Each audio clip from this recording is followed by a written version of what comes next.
saplings, I'm Kitty and welcome to Theme Class. We're back today with a brand new theme, and this theme is about something that is so important to all of us, and not just us as people, but plants and animals and so many other things. Do you know what we could be learning about? Well, it's the sun. Can you say, I can learn all about the sun? One more time. I can learn all about the sun. So we're going to talk about the sun, what it does for us, how we can take care of ourselves in the sun, and what does it mean for the whole world.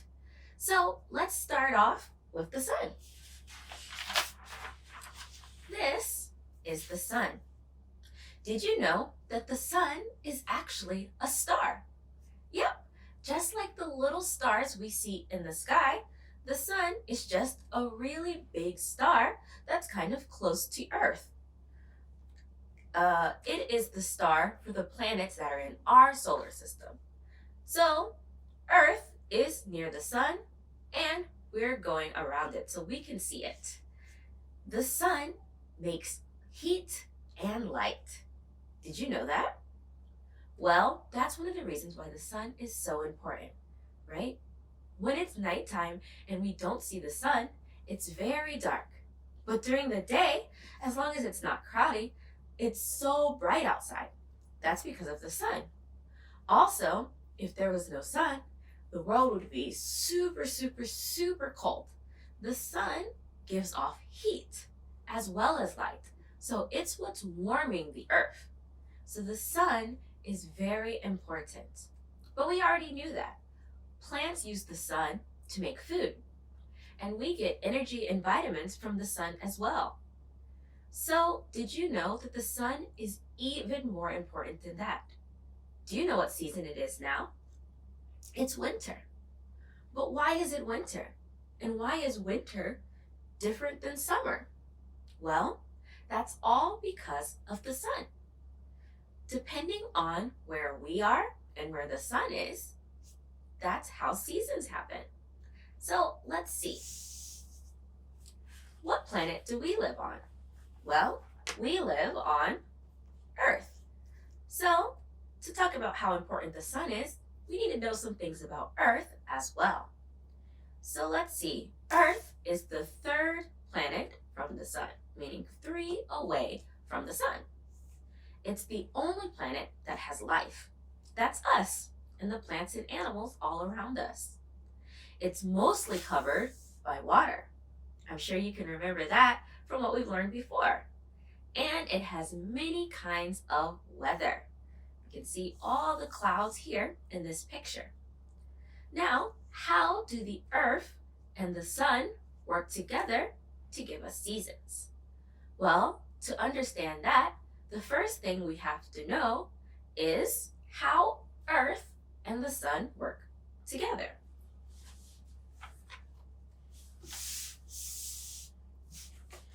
Here, I have the sun, I have Earth, and I have the moon. Now, we're going to talk about the moon in just a little bit, but right now, let's talk about Earth and the sun. Now, do you notice that we see the sun in the day, but we don't see it at night? Is that because the sun is going away? No, actually, it's because we're moving. Do you feel it? No, right? We can't tell that the earth is moving, but actually, it's moving a lot. And the earth revolves around the sun. Revolves? What does that mean? Well, revolve means goes around. So the earth revolves around the sun just like this, around and around and around. And that's how we get seasons. So it takes the earth about 365 days to get around the sun.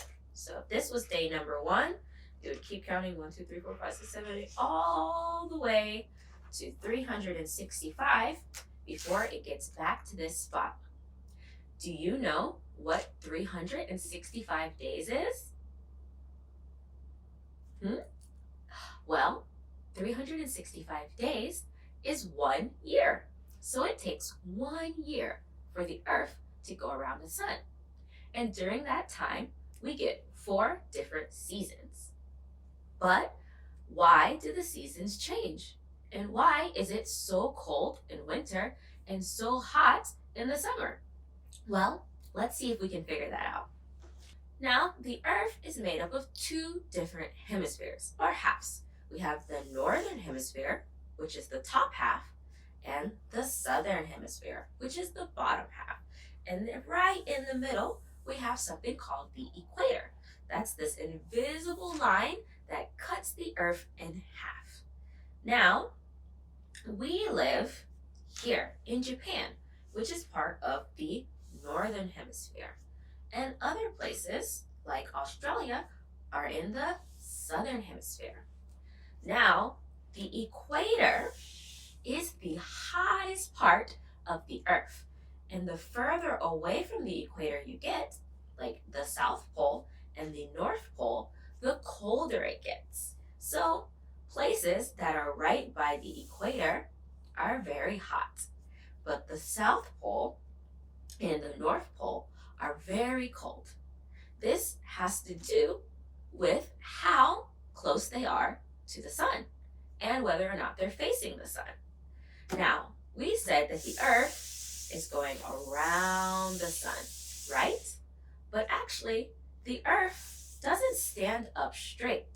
It's tilted, whoop, like this, at a 23-degree angle, which just means about this much. And it spins like that, not straight. And that's why we get different seasons depending on the hemisphere. If the Earth was straight like this, everyone would see the sun evenly, the northern hemisphere and the southern hemisphere. But because it's tilted, do you see the southern hemisphere is getting more sun than the northern hemisphere?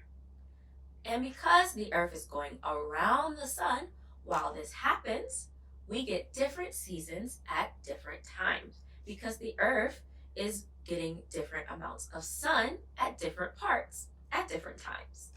That's a little confusing, so let's see if we can break down each season and see why. Well, first, let's just look here. We can see the Earth going around the sun. Now, do you see this dark part? That's the part that's not getting the sun. You can see here in June, the light part is right at the sun. That's when we have summer in the northern hemisphere. But here around September, it's turning away from the sun, which means it's starting to get colder. During December, we're faced all the way away from the sun, or we're down here, where the sun is hitting here. And in March, we're turning even more. So it has to do with the tilt and how far away we are the sun. So let's see here. We, like I said, are in the northern hemisphere. This shows spring. So during spring, the rays from the sun are hitting the southern hemisphere and the northern hemisphere a little bit the same. But if you see, we're getting a little bit more sun at the top than they're getting at the bottom.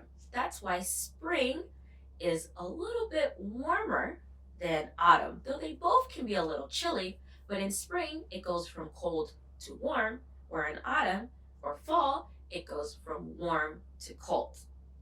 Now, if we change that to summer, we can see a bigger difference.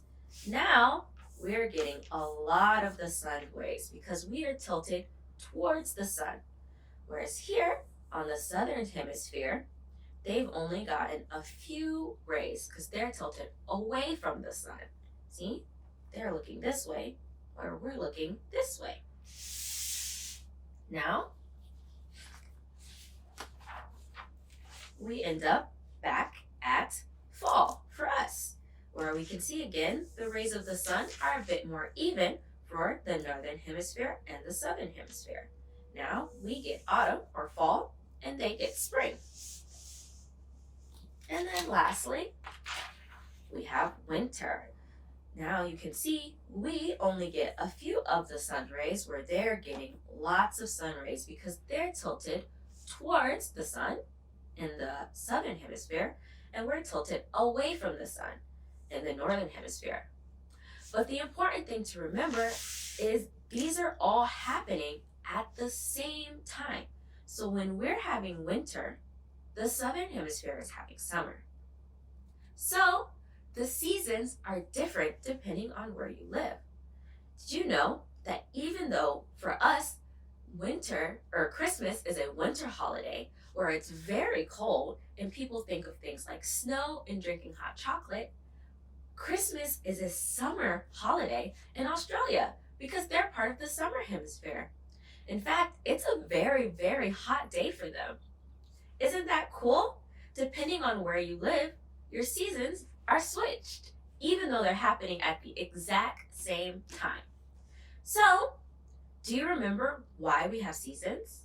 Well, it's because the Earth is revolving around the sun and it takes 365 days, or 1 year.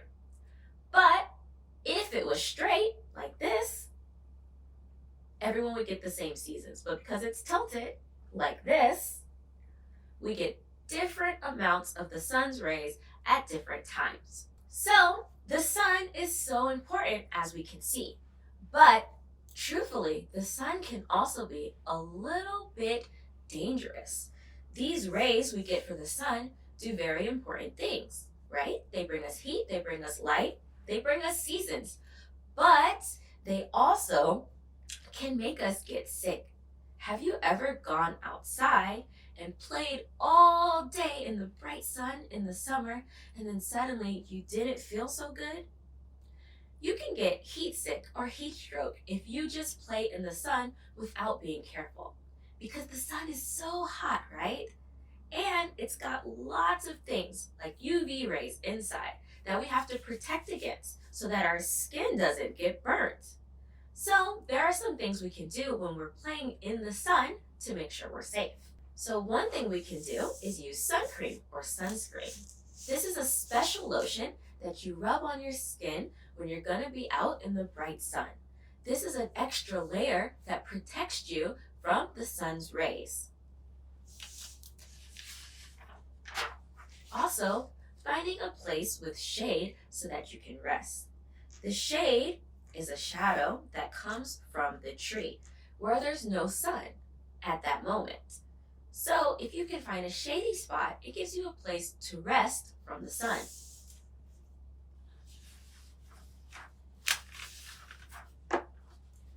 Sunglasses can also help protect you from the sun, right? They make it so you don't hurt your eyes if you look up. Have you ever tried to look at the sun? It's not good, right? You shouldn't do that. It's very dangerous for your eyes. So things like sunglasses can help keep you safe. And the most important one, drink lots of water. When we're out in the bright sun, it causes us to sweat a lot, which means we're losing lots of water through our skin. Drink water so that we can put more water back inside of our bodies. If you remember, people are made mostly of water. We have to make sure we keep enough water in our bodies at all times so we don't get sick. All right, guys, I hope you had a good time learning about the sun and the earth and how we get seasons. Next time, we're going to learn even more. We still have to figure out how day and night happen. And what about the moon? All right, I'll see you next time. Bye.